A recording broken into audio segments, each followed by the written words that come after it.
आरक्षण की वजह से SC ST ही खा रहे हैं अपना हक। ये बात आखिरकार मैंने क्यों कही और आखिर आरक्षण को लेकर इतनी बहस क्यों हो रही है, इस वीडियो में हम इसी पूरे मुद्दे पर चर्चा करेंगे और समझेंगे। लेकिन उससे पहले एक जरूरी बात, संविधान के हिसाब से आरक्षण दिया कैसे जाता है इसे समझना भी काफी ज्यादा जरूरी है। तो चलिए शुरुआत करते हैं वीडियो की। नमस्कार, आपके साथ मैं तमन्ना, आप देख रहे हैं नवचेतना टाइम्स। भारत में आरक्षण की व्यवस्था ऐतिहासिक रूप से सामाजिक और पिछड़ेपन तथा प्रतिनिधित्व की कमी जैसी परिस्थितियों को दूर करने के उद्देश्य से बनाई गई थी। संविधान में अनुसूचित जाति यानी SC और अनुसूचित जनजाति यानी ST के लिए विशेष प्रावधान किए गए हैं। इसके अलावा अन्य पिछड़ा वर्ग यानी OBC के लिए भी कानून और नीतियों के जरिए आरक्षण की व्यवस्था है। अब सवाल आता है कि आरक्षण मिलता कैसे है। सरकारी नौकरियों और शिक्षण संस्थानों में आरक्षण हर व्यक्ति की आर्थिक स्थिति देखकर सीधे नहीं दिया जाता, बल्कि संबंधित संवैधानिक और कानूनी प्रावधानों के आधार पर अलग अलग वर्गों के लिए निर्धारित किया जाता है। SC और ST के लिए संविधान के अनुच्छेद 16(4)A, 16(4)B, 330, 332 जैसे लगभग प्रावधान महत्वपूर्ण हैं, जबकि शिक्षा और अन्य क्षेत्रों में भी संबंधित कानून और नीतियां लागू होती है। वही आर्थिक रूप से कमजोर वर्ग यानी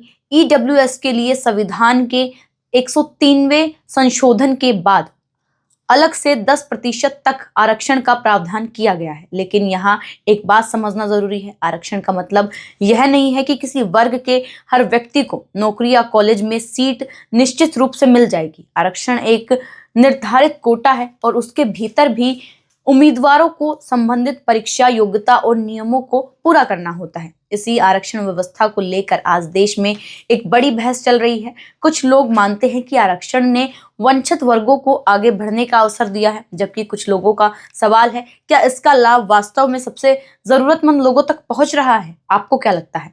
और यहीं से शुरू होता है इस वीडियो का असली मुद्दा, वो है आरक्षण की वजह से SC ST ही अपना हक खा रहे हैं। यह सवाल सुनकर शायद आपको गुस्सा आए, लेकिन इस बात को समझने के लिए हमें भावनाओं से नहीं, आरक्षण के मूल उद्देश्य से समझना होगा। तो चलिए शुरू करते हैं। आरक्षण का उद्देश्य उन लोगों को आगे बढ़ने का अवसर देना था जो सामाजिक और शैक्षणिक रूप से लंबे समय से पिछड़े रहे हैं और जिन्हें बराबरी का मौका नहीं मिल पा रहा। लेकिन आज सवाल यह है कि अगर किसी परिवार की आर्थिक और सामाजिक स्थिति कई पीढ़ियों से मजबूत हो चुकी है, माता पिता बड़े सरकारी अधिकारी है, परिवार के पास अच्छी शिक्षा और संस्थान है, तो क्या उनके बच्चों को उसी आधार पर आरक्षण लाभ लगातार मिलना चाहिए? ये सबसे बड़ा सवाल है।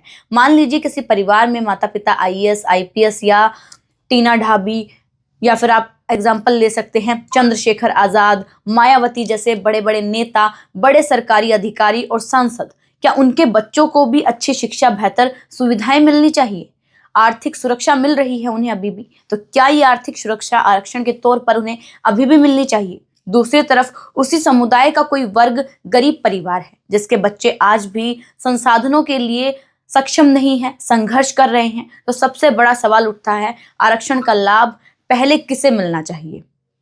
यही बात SC ST और OBC ही नहीं बल्कि हर वर्ग पर लागू होनी चाहिए, चाहे कोई ब्राह्मण हो, ठाकुर हो, SC हो, ST हो या OBC हो। अगर परिवार आर्थिक रूप से, सामाजिक रूप से सक्षम हो चुका है तो क्या उसके बच्चों को आरक्षण का लाभ मिलना चाहिए? अगर कोई व्यक्ति किसी भी जाति से आता हो लेकिन आर्थिक रूप से बेहद कमजोर है और उसके पास शिक्षा और संस्थानों की कमी है, तो क्या उसे आगे बढ़ने का अवसर नहीं मिलना चाहिए? मेरी बहस किसी जाति के खिलाफ नहीं है, मेरी बहस सिर्फ इतनी है कि आरक्षण का लाभ उस व्यक्ति तक पहुंचना चाहिए जिसे वास्तव में इसकी जरूरत है, क्योंकि अगर आरक्षण का लाभ बार बार उन्हीं सक्षम परिवारों तक पहुंचता रहेगा तो उसी समुदाय के सबसे गरीब और जरूरतमंद लोगों तक अवसर कैसे पहुंचेगा? इसलिए सवाल SC ST या OBC का नहीं है, सवाल आरक्षण की व्यवस्था और उसके लाभ से सही वितरण से है। क्या आरक्षण में जाति के साथ साथ आर्थिक स्थिति को भी ज्यादा महत्व दिया जाना चाहिए? क्या सक्षम परिवारों के बच्चों को आरक्षण से बाहर करने की व्यवस्था होनी चाहिए? और क्या किसी भी जाति के गरीब बच्चे को समान अवसर मिलना चाहिए? बहस जाति की नहीं, जरूरत की होनी चाहिए। तो ऐसे में इस आरक्षण प्रक्रिया को आप कैसे देखते हैं? क्या आपको भी लगता है कि आरक्षण जो है वो जातिगत आधार पर नहीं बल्कि आर्थिक आधार पर मिले? तो अपनी राय कमेंट बॉक्स में ज़रूर बताइएगा। और ऐसे ही अगले अपडेट के लिए हमारे साथ बने रहिएगा और देखते रहिएगा नवचेतना टाइम्स। धन्यवाद।